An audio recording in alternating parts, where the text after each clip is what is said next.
Assalamualaikum warahmatullahi wabarakatuh. Alhamdulillah wassalatu wassalamu ala rasulillah wa mawalah amma ba'd.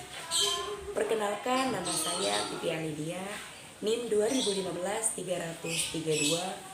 Saya adalah mahasiswi Fakultas Dakwah UIN Sultan Maulana Hasan bin Banten, semester 2, jurusan Pengembangan Masyarakat Islam, kelas 2A.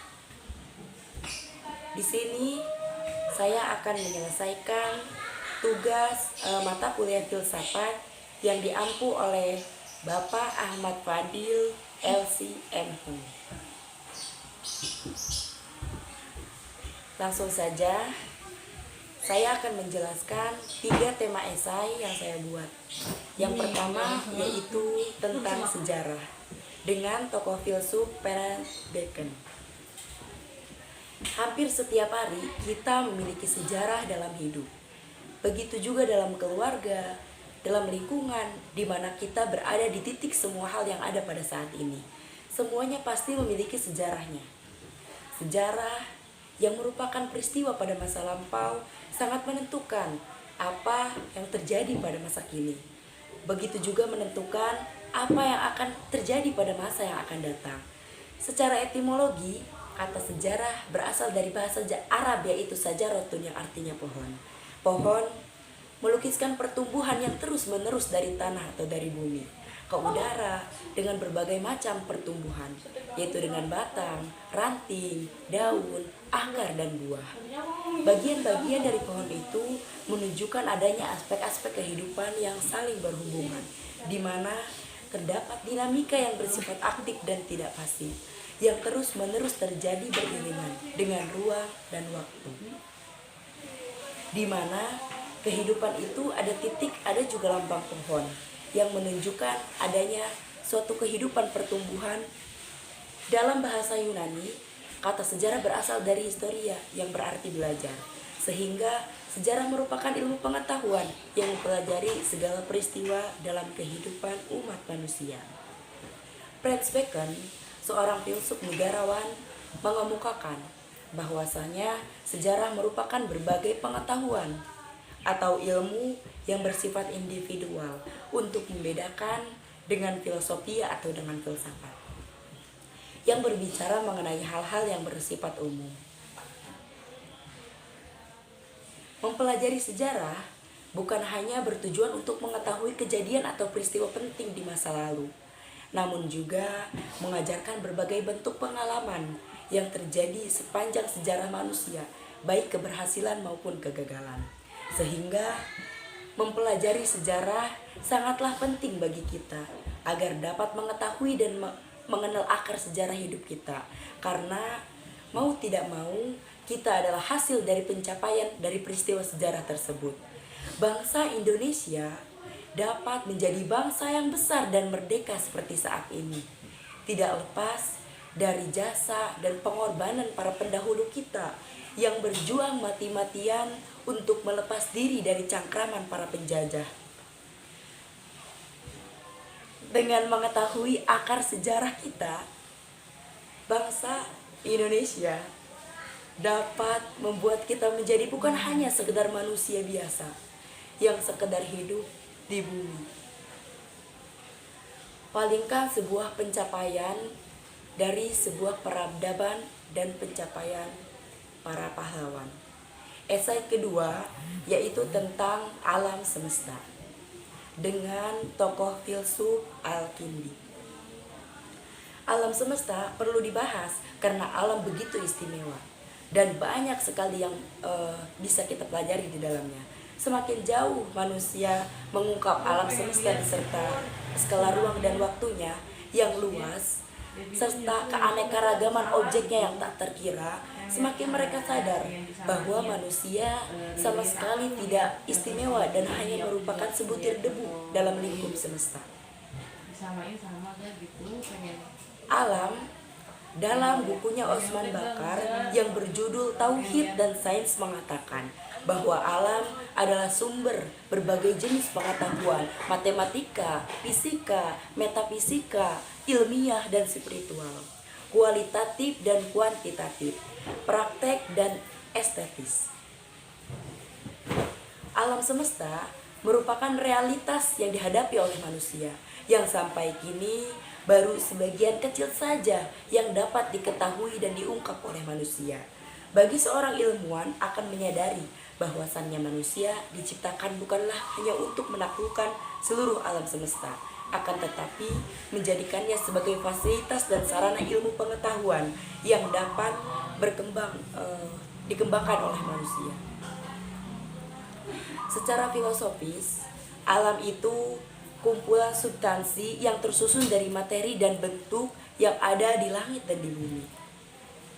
Alam dalam pengertian adalah alam jagat raya yang dalam bahasa Inggris disebut universe.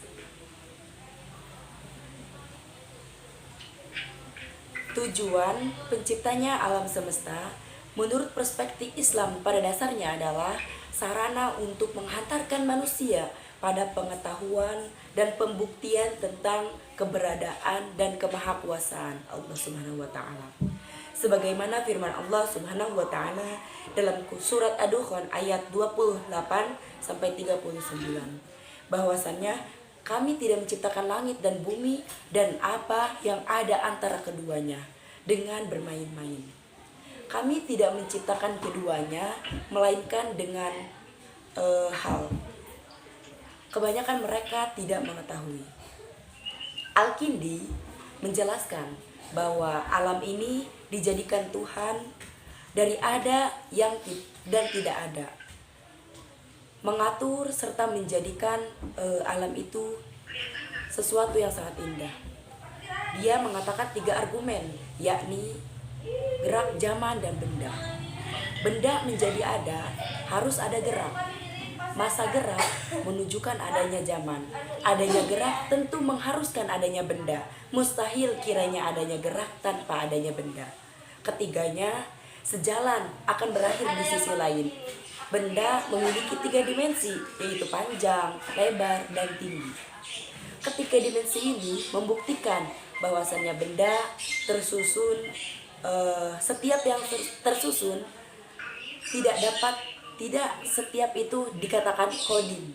Alam semesta oleh Allah diciptakan tidak secara otomatis dan tidak langsung ada, mempunyai proses yang sangat panjang dari masa ke masa yang melibatkan berbagai faktor dan aspek.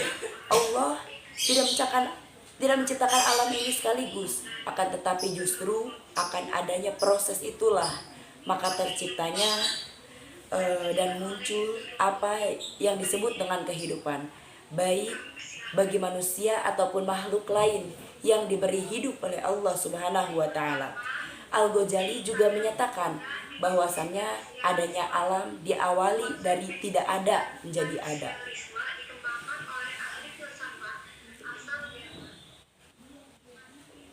Al-Farabi dan Ibnu Sina juga menyatakan bahwa alam itu kodim karena Allah menciptakannya sejak azali. Menurut Ibnu Rus, alam seluruhnya terdiri dari benda dan bentuk yang pada hakikatnya bersifat azali ataupun kekal abadi. Tetapi keajaliannya berbeda jauh dari ajalnya Tuhan. Sedangkan menurut Ibnu Tufail, alam seluruhnya merupakan akibat yang diciptakan oleh Allah Subhanahu wa taala tanpa zaman.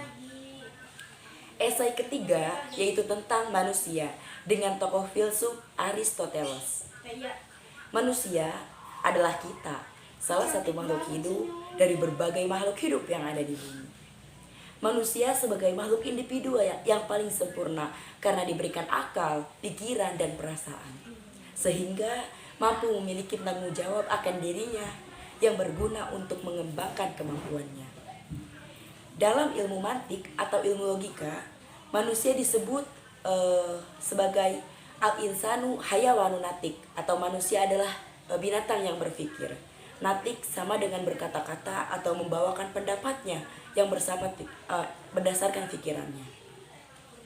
Sedangkan Aristoteles, seorang filsuf Yunani, menyatakan bahwa manusia adalah hewan berakal sehat yang mengeluarkan pendapatnya, yang berbicara berdasarkan akal pikirannya.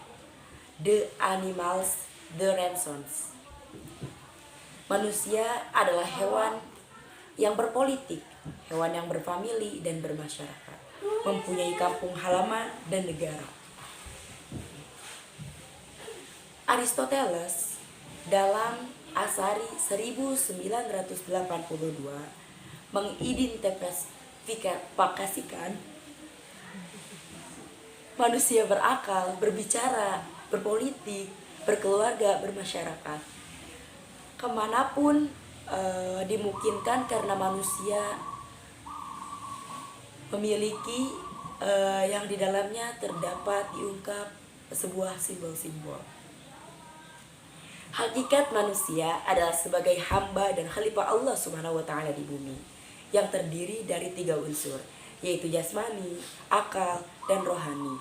Sebagai konsekuensi manusia sebagai hamba dan khalifah Allah di bumi, maka manusia merupakan makhluk dan ciptaan Allah Subhanahu wa taala.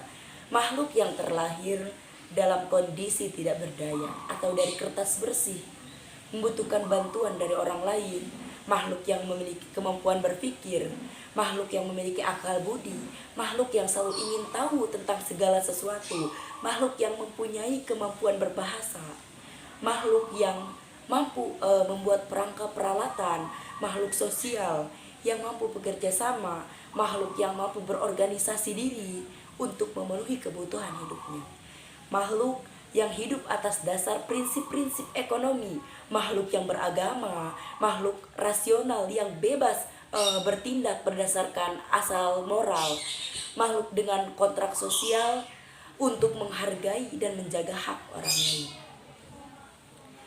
Mungkin sekian 3 esai yang dapat saya sampaikan. Mohon maaf bila ada kekeliruan dalam kata-kata. Semoga itu semua dapat menambah wawasan untuk kita semua. Itu saja yang bisa saya paparkan. Hadanallahu wa iyyakum ajma'in. Assalamualaikum warahmatullahi wabarakatuh.